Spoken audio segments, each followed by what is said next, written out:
Welcome to CEC lectures. Myself Dr. Preeti Jagwani. I am Assistant Professor, Department of Computer Science, Derived College, University of Delhi. Today's topic is basics of inheritance. As you all are aware that presently we are studying the programming language, basically the series is entitled as Introduction to Programming using C++. So when we talk about inheritance, so you remember that initially when we started with the this object oriented programming language C++, we have established one fact that object oriented programming languages are something which are kind of very close to the real world, and they are good at adopting, or they are good at implementation, or they are good at mimicking the real world scenarios into the programming. So here is another example, which is inheritance.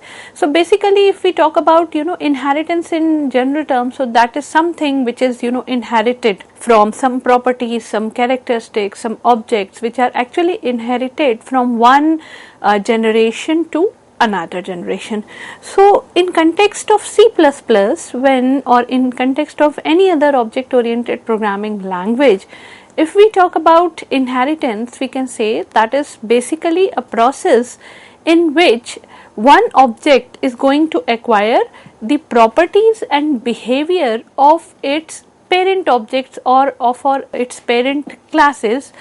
That property is known as inheritance. So basically inheritance, a process in which an object of a particular class acquires all the properties and behaviors of its parent object or parent classes.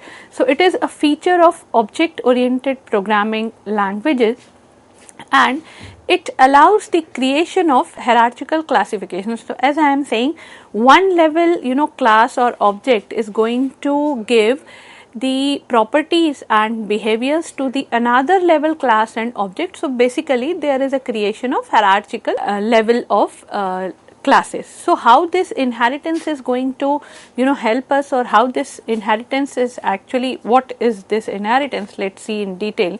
So in context of C++, as I have told you, that inheritance is a process in which one object acquires the properties and behaviors of its parent object automatically. So what is the advantage of this particular thing? This is, if you can see it in detail, or if you can if you kind of ready to take it, it is kind of a reusing of the code, or we can say it is extending or modifying the attributes and behaviors which are defined in one class. So some attributes and behaviors are defined in one class. Those attributes and behaviors will be taken into another class, and those can be taken with some bit of the modification. So basically what are we trying to do? We are actually trying to reuse the code. So in inheritance, what we will do, we will create a general class that define traits common to a set of related items. This class may be inherited by one or more than one classes, which are we can say more specific, and those specific classes will add only those things which are unique to inheriting classes. So let's just try to understand this with the help of an example. For let's say we have a bird class. So in case of that bird class, that bird by default class is going to have we can say it is going to have wings, it is going to have feathers, and it is going to have a beak, we can say. Then these are three common traits or common properties, having feathers, then flying capacity, we can say, and having beak. These are the traits which are common to the bird class. Now coming to the specific classes, for example I am talking about a woodpecker. So a woodpecker is having some specific criteria of its kind of beak. Let's say its beak is kind of very sharp, or it is kind of able to penetrate through into the wood or something of that sort, or it is having a specific color. but it is having feathers, it's having a beak, and it's having a your wings, it is having wings. These are the traits which are common.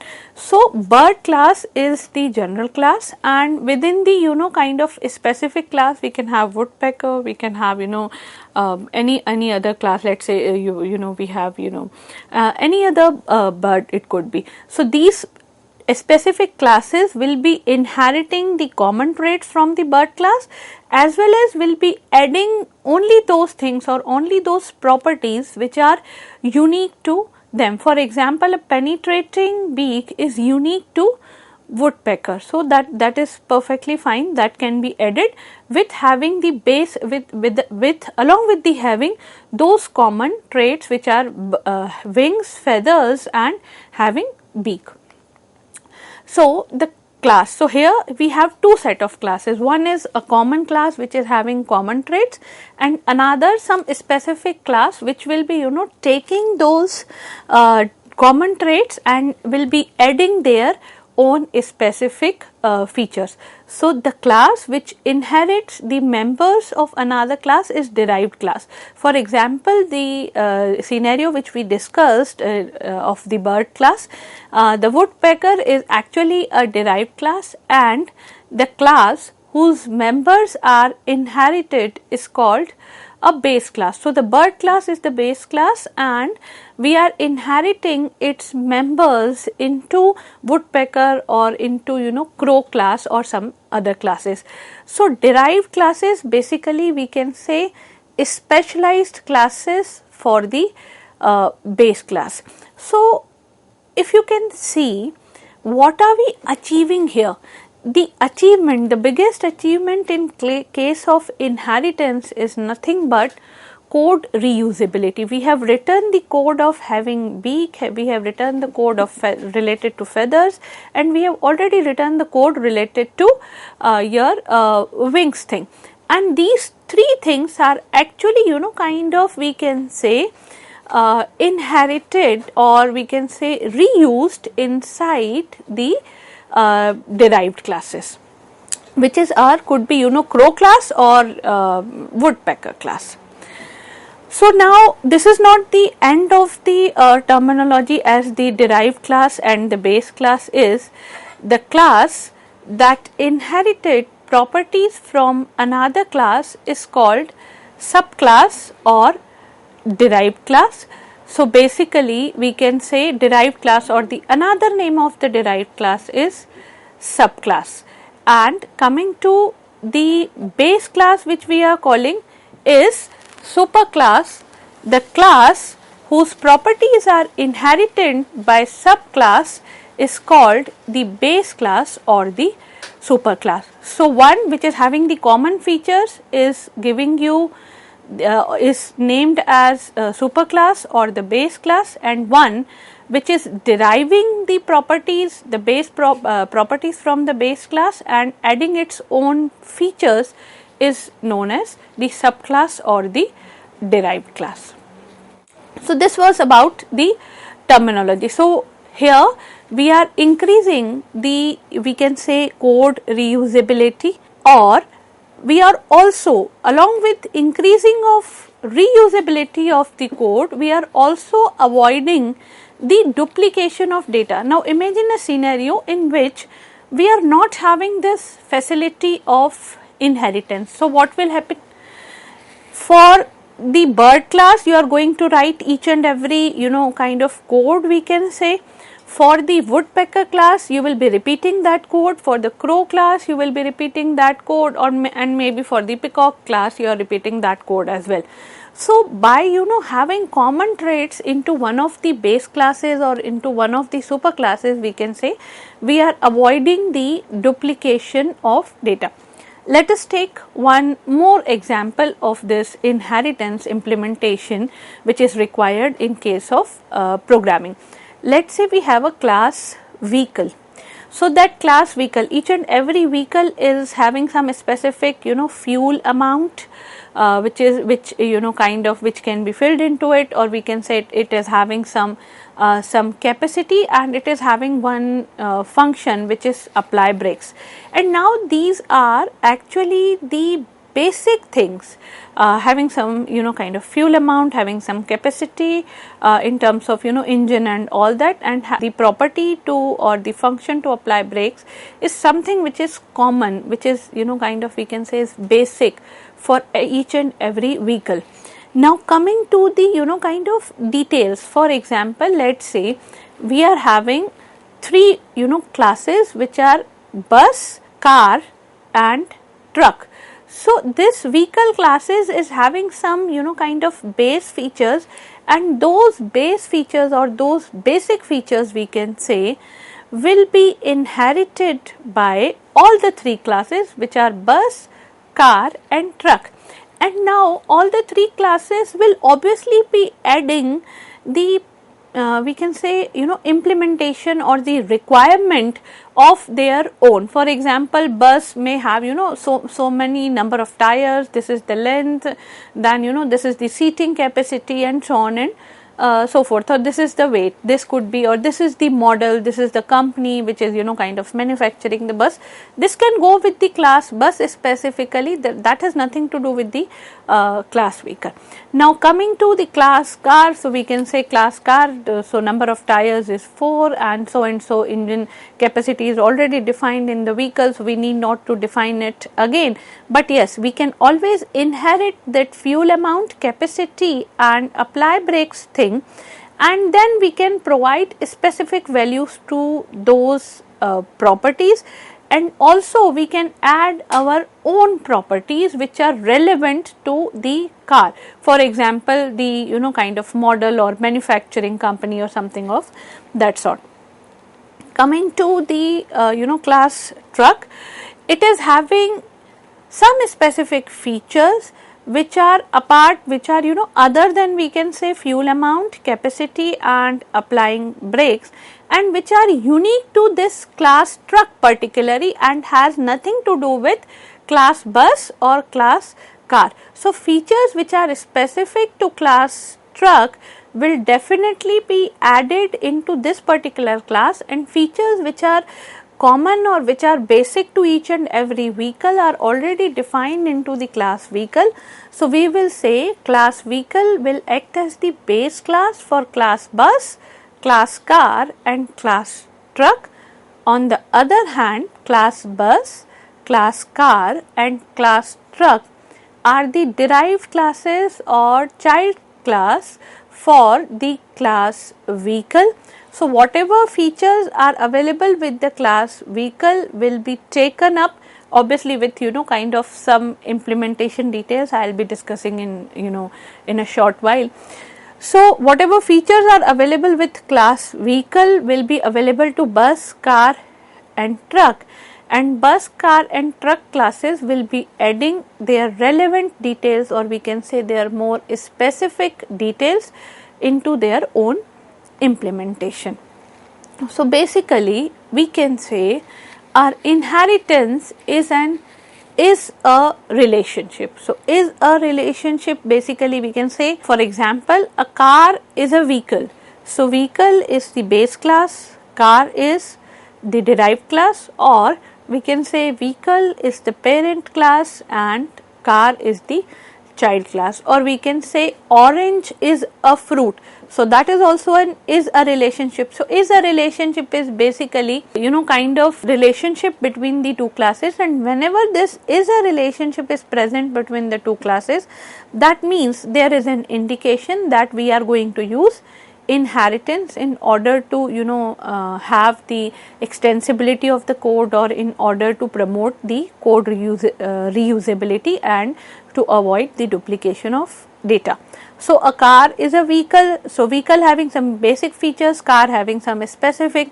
Similarly, orange is a fruit, so fruit is having some basic features and orange is having some specific. Similarly, a surgeon is a doctor, doctor is having some basic features, surgeon with its specific. And on the similar train, a dog is an animals. So wherever there is an is a relationship present between two classes, we use inheritance. So inheritance is a relationship, we can say, or inheritance is a idea of implementation of is a relationship. So whenever we used to study this is a relationship into databases or something of that sort, the question directly comes up in the mind, how to implement this is a relationship. So here is the answer.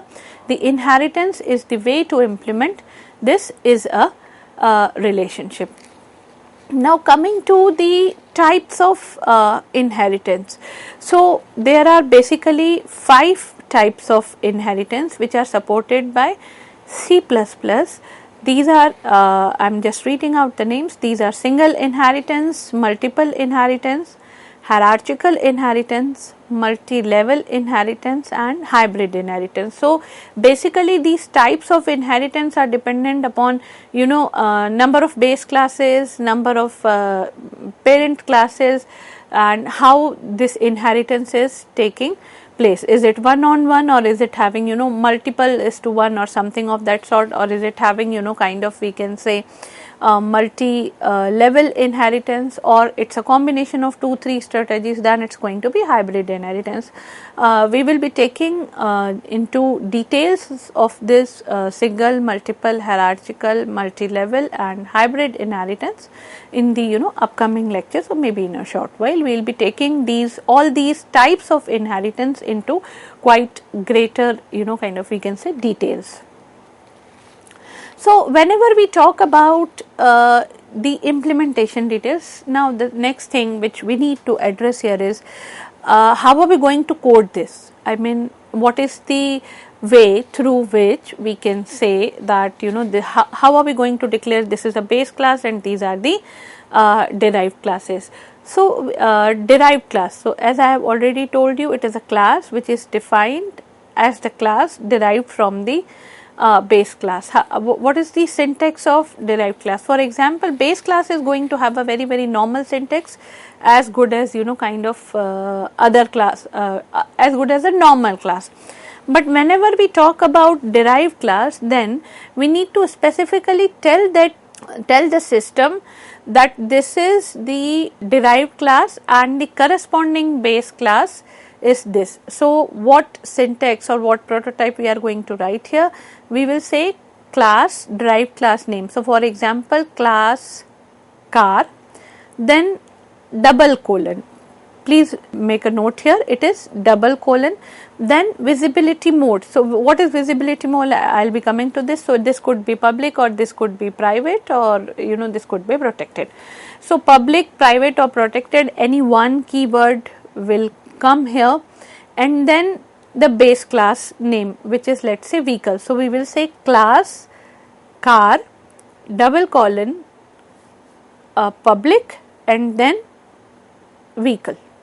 So it is going to clearly indicate the compiler or the system that vehicle is the base class through which we have derived a particular class which is named as car, and the visibility mode, as I have told you, could be public or private or could be protected. I am coming to that. And then you define body of the derived class. So, and as I have told you, is the name of the derived class, visibility mode. Now let's try to kind of try to explore this term visibility mode. As we have first encountered this visibility mode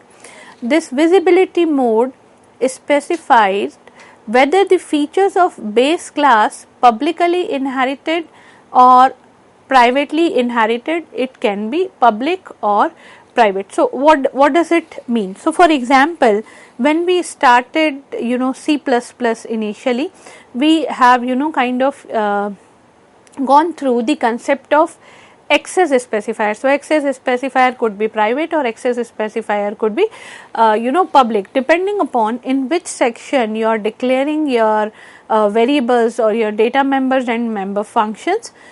So depends on that section is going to control the visibility, that if they are kind of private members, they will not be visible outside the class, not even to the objects we can say, but if they are public members, they are visible outside the class as well, or they are, we can say, accessed crowds outside the class as well. So, in which mode they are inherited? That means after going into the base, after going into the derived class, whether these will be, whether the members, or which of the members will be in the private section of the derived class, which of the members will be in the public section of the derived class. So, that is being actually controlled by visibility mode. We will be exploring all the options corresponding to this visibility mode, and we will see in which visibility mode what happens to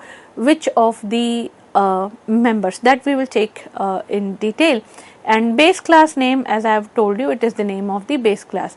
So, again summarizing the declaration of derived class or the syntax of derived class, I can say class, derived class name, for example class car double colon private or public whatever, base class name is vehicle. So, class car double colon public vehicle, body of the derived class, whatever you want to give it in the implementation of the class car, that will be followed by this declaration. This is kind of which we are doing through many since last so many programs. Now, let us take a complete and kind of a general example in which we will first try to explore or try to code the base class, and then we will come to the derived class, and then we will see how it how it is implemented completely. So, going with a general example, we have this namespace, its standard, and iostream.h, those kind of standard details, and we have one class and the name we have given it class parent, and within the public section of class parent we have given int id underscore p as in parent. So, we have given it an indication. So, basically one public member which is id underscore p, and it is of type integer, and now we are going to take this parent as the base class, and for the derived class we have taken one name which is child. So, what are we going to do? Basically we are going to declare one more class which is the child class. So, if you can see, the syntax here is class child, it should be double colon, sorry here. So, class child, then public parent.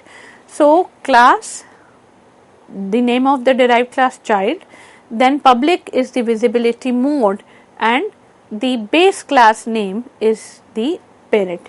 Now, we have in the public section of the child class we have one integer variable id underscore c.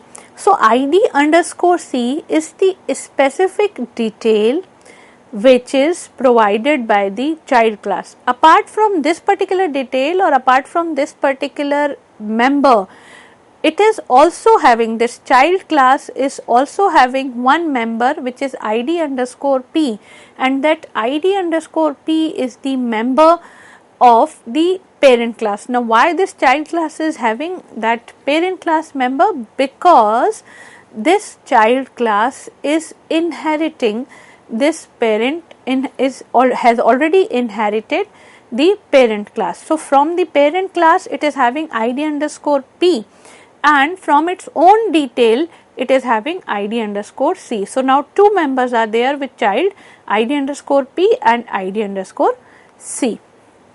Now, coming to the main function. So, main function, what we are trying to do, we have taken one object of the child class which is the class child, and the member on the object is obj1. Now, with obj1 let us try to kind of access id underscore p and id underscore c as well.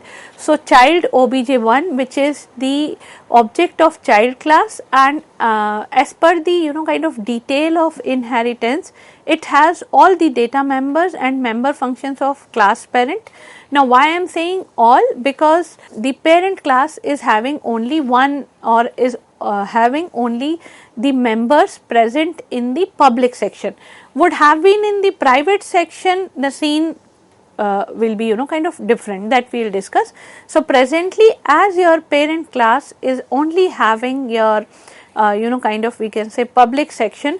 So, with this obj1 dot id underscore c is being given a value, let us say 7, perfectly possible, and this obj1 dot id underscore p is also given another value, let us say 91. So, what is happening? This obj1, which is the object of child class, is allowed to access id underscore c, its member, and id underscore p, the member which is inherited from the we can say parent class, and the values will be printed, and this program will definitely be successfully we can say compiled, because it is having both the members id underscore c and id underscore p as well. So, child class is publicly inherited from the parent class. So, we can say the public data members of the parent class will also be inherited by the class child. So, this public visibility mode will be public or visibility mode will be private, that will be taking up in the next lecture. So, here in today's lecture, what we have gone through is your basics of inheritance, how inheritance is a feature which is kind of helpful in getting the implementation of the real world. What do you mean by base classes, what do you mean by the child classes, and we have thrown some light on the visibility mode as well. So, we have covered basics of very kind of basic details of inheritance here. Hope you have enjoyed the lecture. Here is a list of references which have been used for the preparation of this lecture. Thank you for a patient hearing.